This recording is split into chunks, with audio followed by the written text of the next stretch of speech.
الحمد لله رب العالمين، الصلاة والسلام على رسوله الأمين وعلى آله وأصحابه أجمعين ومن دعا بدعوتهم وسار على ضربهم إلى يوم الدين. أما بعد، أعوذ بالله من الشيطان الرجيم. بسم الله الرحمن الرحيم. والله أخرجكم من بطون أمهاتكم لا تعلمون شيئا وجعل لكم السمع والأبصار والأفئدة. صدق الله العظيم. لائق صد احترام صدر جلسہ، دائس پر موجود موقر علماء کرام، ذمہ داران محفل، عزیز طلباء، معزز سامعین، معزز خواتین، میری دینی ماں اور دینی بہنوں، تعریف کے لائق اللہ کی ذات بابرکت ہے، مالک تقدیر بھی وہی، زندگیوں کا رہنما بھی وہی، درود و سلام اس کے بھیجے ہوئے آخری رسول محمد الرسول اللہ صلی اللہ علیہ وسلم پر، جن کا بتایا ہوا راستہ سچا ہے اور اس کے علاوہ تمام راستے غلط اور باطل ہیں۔ جو عنوان مجھے دیا گیا ہے کہ دنیاوی علوم اور دینی علوم کو اگر ملا کر رکھا جائے تو اس کے نتائج کتنے خوبصورت اور حسین ہوتے ہیں، اس عنوان کو سمجھنے سے پہلے ایک جملہ سمجھیے کہ ساری دنیا ہم کو الٹریٹ، انسیولائزڈ، انکلچرل، ایکسٹریمسٹ یہ القاب سے یاد کرتی ہے۔ ہم جاہل ہیں، غیر مہذب ہیں، غیر تعلیم یافتہ ہیں، ہمیں زندگی کا سلیقہ نہیں، یہ چیزیں ہیں۔ حقیقت اگر آپ دیکھیں، علم کو تقسیم اسلام نے یا قرآن نے علم کی تقسیم ہی نہیں کی ہے۔ علم ہے جب تک وہ انسانیت کے لیے مفید ہو اور رب کی معرفت کے ساتھ جوڑا گیا ہو۔ سب سے پہلی بات آپ سنیے، انبیاء میں سے حضرت داؤد سے کہا گیا ان اعمل سابغات وقدر فی السر فاعملوا صالحا۔ بڑے بڑے اوزار بنانے کی ان کو ٹریننگ دی گئی اور بنانے کا حکم دیا گیا۔ اور جب حضرت یوسف علیہ الصلاۃ والتسلیم قید خانے سے نکلے تو انہوں نے وقت کے بادشاہ سے کہا قال اجعلنی علی خزائن الارض انی حفیظ علیم، کہ ٹوٹل جو ہے ہوم منسٹری، فوڈ ڈپارٹمنٹ میرے حوالے کر دیجئے، فائنانس میرے حوالے کیجئے۔ اب بتائیے کہ دنیا کے علم کے بغیر یہ چیز سنبھال سکتے تھے یا نہیں سنبھال سکتے تھے؟ تو دنیاوی علم جو ہے باقاعدہ تھا۔ سرور کائنات صلی اللہ علیہ وسلم نے حضرت زید بن ثابت سے کہا کہ ذرا عبرانی زبان سیکھ لو، اس لیے کہ اسلام جہاں دھوکہ دینے سے منع کرتا ہے وہیں دھوکہ کھانے سے بھی منع کرتا ہے، اور عبرانی زبان سیکھنے کا حکم دیا اور حضرت زید نے سیکھ بھی لیا۔ اب اس سے آگے بڑھیے صاحب، دنیا میں سب سے پہلا بحری بیڑا کس نے بنایا؟ حضرت امیر معاویہ رضی اللہ تعالیٰ عنہ نے بنایا۔ آپ کو یہ جان کر تعجب ہوگا کہ آج بھی نیوی کے کیپٹن کو ایڈمیرل کہا جاتا ہے۔ ایڈمیرل یہ ترجمہ ہے جو حضرت معاویہ نے دیا تھا بحری بیڑے کے امیر کو، امیر البحر کا۔ امیر البحر کا ٹرانسلیشن ہے ایڈمیرل۔ تو لہٰذا صحابہ وہاں سے نکلے، بغیر پانی کے، بغیر سمندر کے علم کے بحری بیڑا کیسے بن گیا ہوگا؟ یہ جنگ تو مسلمانوں نے بڑے تماشے سے جیتی صاحب، ہاتھی واتی دیکھا نہیں تھا، سامنے کی فوج نے ہاتھی لے کر آئے، گھوڑے بھجکنے لگے، دوسرے دن بیٹھ کر دماغ لڑایا اور اپنے اونٹوں کو دوسرے دن جو ہے بڑے بڑے کالے آبا پہنا کر لا کے کھڑا کر دیا۔ تو ایک جھٹکے میں ساری کہانی ختم ہوئی۔ یہ دنیاوی علم کے بغیر ممکن ہے؟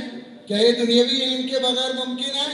اب اس سے بھی آگے بڑھیے، صحابہ مختلف بستیوں میں گئے، ملکوں میں گئے، اور آپ دیکھتے ہیں نا یہ پہلی مسجد ہے، یہ دوسری ہے، یہ فلاں ہے، یہ فلاں ہے۔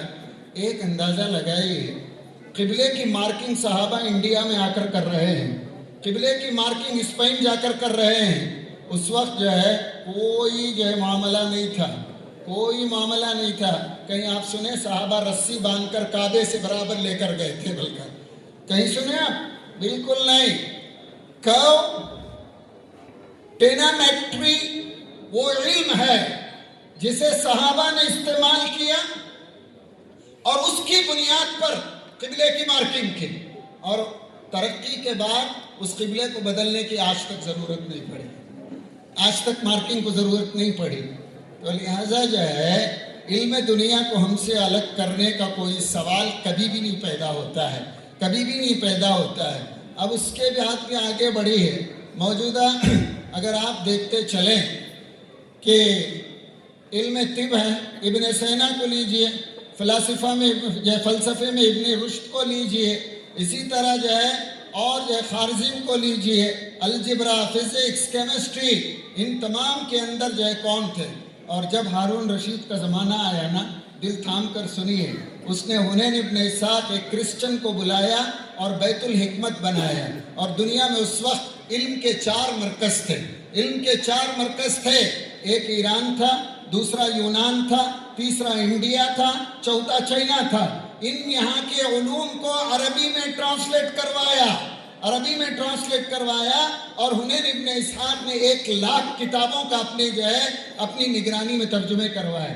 اور اس کے بعد موجودہ دور کا ایک سائنسدان کہتا ہے اگر حنین ابن اسحاق یا خلافت بنو عباسیہ نے علوم کو ٹرانسلیٹ کرنے کے بعد مسلم حکمرانوں کا سب سے بڑا کمال یہ تھا کہ انہوں نے دنیا نے نظریہ دیا اور مسلمانوں نے اسے پریکٹیکل کر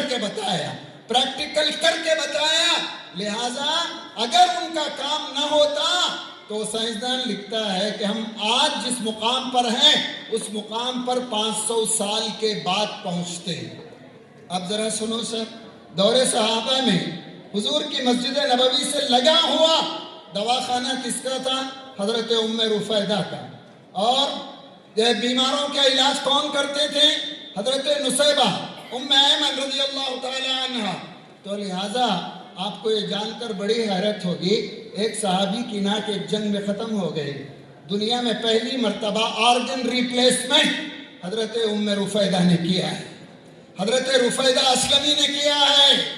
کیا دنیا کے علم کے بغیر کیا حضور نے کہیں روکا؟ حضور نے کبھی منع کیا؟ لہٰذا جو ہے اب یہ سائنس کی ترقی چلتی گئی، پھر یورپ کا شروع ہوا اور ہم ذرا ڈھیلے پڑ گئے، بغداد ٹوٹا، اور اس کے بعد رہی صحیح سکر جو خلافت عثمانیہ کی تباہی کے بعد 250 سال بلکہ 300 سال تک ریسرچ رکا۔ جب ریسرچ رکتا ہے بربادیاں ڈھونڈ کر آتی ہیں۔ یہ وہی زمانہ تھا جب یورپ ترقی کرنا اس نے شروع کیا، ہر میدان کے اندر زندگی کی ہر ریکوائرمنٹ اور اس کے ڈیمانڈ کو پورا کیا، اور ایسا پورا کیا اپنے سر پر رکھ کر ناچنے لگے۔ ڈیوی اور ہیوی جیسے محققین کو کمال یہ نکلا کہ انسان کے بارے میں خود انہوں نے نظریہ بنا دیا۔ ڈارون نے کہا یہ بندر تھے، صاحب ترقی کرتے کرتے انسان ہوئے ہیں، اور اس کے ماننے والے ایک زمانے تک چلے، اب قریب میں جا کر وہ چیزیں ختم ہوتی آ رہی ہیں۔ زندگی کی ضرورتوں کو جو ہے انہوں نے پورا کر کے دکھایا، اور ہم لوگ جب ریسرچ روکے تو ہمارے لیے مسائل پیدا ہوئے۔ تو لیکن اب جب سائنس ترقی کی ہے، اس نے کیا کیا ترقی کی، نتیجتاً وہ کیوں قابل قبول نہیں ہے، اس کی ایک جھلک میں آپ کو بتا دوں۔ جین انجینئرنگ اس وقت دنیا کا سر چڑھ کر بولنے والا سب سے بڑا علمی مرکز ہے، جین انجینئرنگ۔ اور جین انجینئرنگ کیا ہے؟ انسان کی جین نکال کر بکری میں انجیکٹ کر کے بکری سے دودھ نکال کر لنگس کی بیماریوں میں استعمال کیا جا رہا ہے۔ چمگاڈر کی جین نکال کر بکری میں انجیکٹ کر کے فائبر بنایا جا رہا ہے۔ پبلک کو ڈیمانڈ کہ بھئی اس کو ہمیشہ لیگ پیس چاہیے، تو 4 ٹانگوں کی مرغی بنائی جا رہی ہے، مارکیٹ میں آ گئی ہے۔ ایسے انڈے بنائے جا رہے ہیں جو آنے والی بیماریاں بلکہ کینسر کے علاج میں استعمال ہوں گی۔ اب اس جین ٹیکنالوجی کا ایک اور اثر آپ بہت جلد دیکھیں گے کہ اکثر بیماریاں جو دوائیں جو بن رہی ہیں وہ رک جائیں گی، بلکہ سبزیوں سے بیماریوں کا علاج ہوگا۔ اور کینیڈا نے آج سے 8 سال پہلے ایک ایسی اسکیننگ بنائی کہ اگر انسان اسکین کرے تو آنے والے 20 سال کی بیماریوں کا پتہ چلے۔ اور آج ایڈوانس اتنا ہوا کہ ماں کے پیٹ میں موجود بچے کی سرجری باہر سے ہو رہی ہے، لیکن اتنی تحقیق، پہلا فائدہ یہ ہوا کہ اس جین انجینئرنگ نے